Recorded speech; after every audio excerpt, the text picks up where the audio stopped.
আমরা গরুর হাটের ভিতরে ঢুকেছি।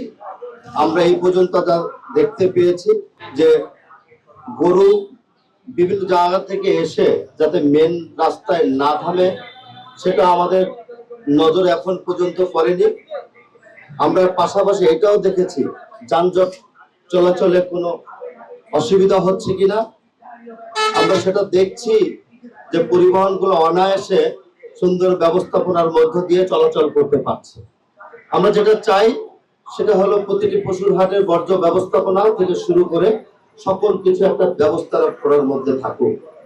আমরা মোটামুটি ভাবে আজকে সন্তোষ প্রকাশ করছি। আমরা এবার কোরবানি উপলক্ষে সামনে রেখে মোট 11টি হাট আমরা ইজারা দিয়েছি। এর মধ্যে যেখানে দাঁড়িয়ে কথা বলছি গাবতলীর পশুর হাট। সেপনিল প্রাণঘাতী জীবাণুদের বিরুদ্ধেও দারুণ কার্যকর।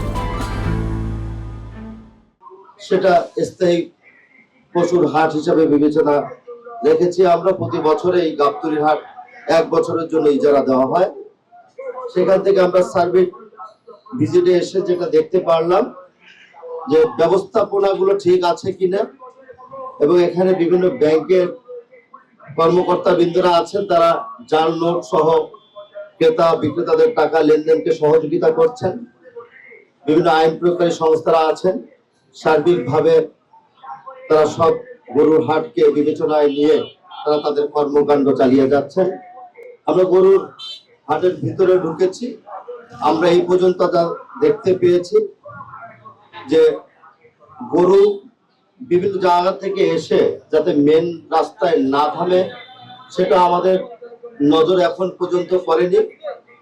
আমরা পাশাপাশি এটাও দেখেছি যানজট চলাচলে কোনো অসুবিধা হচ্ছে কিনা। আমরা সেটা দেখছি যে পরিবহনগুলো অনায়াসে সুন্দর ব্যবস্থাপনার মধ্য দিয়ে চলাচল করতে পারছে। আমরা যেটা চাই সেটা হলো প্রতিটি পশুর হাটের বর্জ্য ব্যবস্থাপনা থেকে শুরু করে সকল কিছু একটা ব্যবস্থা করার মধ্যে থাকুক।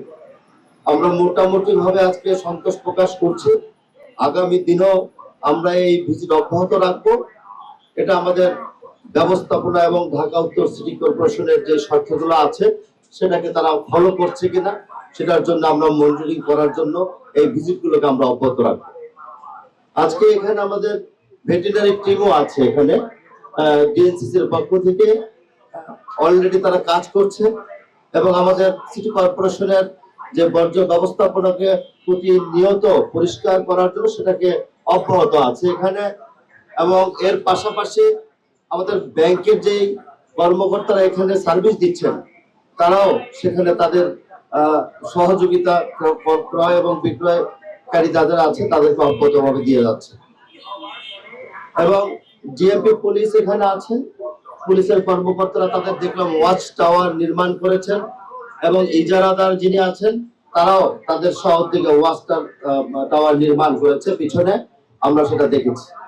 তো ট্রাফিক ব্যবস্থাপনা যারা দায়িত্বে আছেন তারা নির্লসভাবে কাজ করছেন।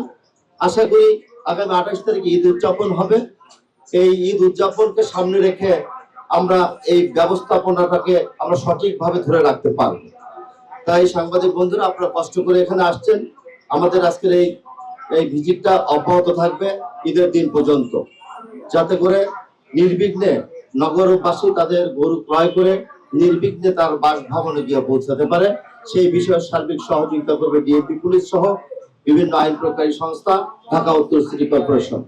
তাই আমি আশা করব আগামী দিনে আমাদের ঈদ হোক শুভ, ঈদ হোক ভালো, নগরবাসীকে ঈদের শুভেচ্ছা। আসসালামু আলাইকুম।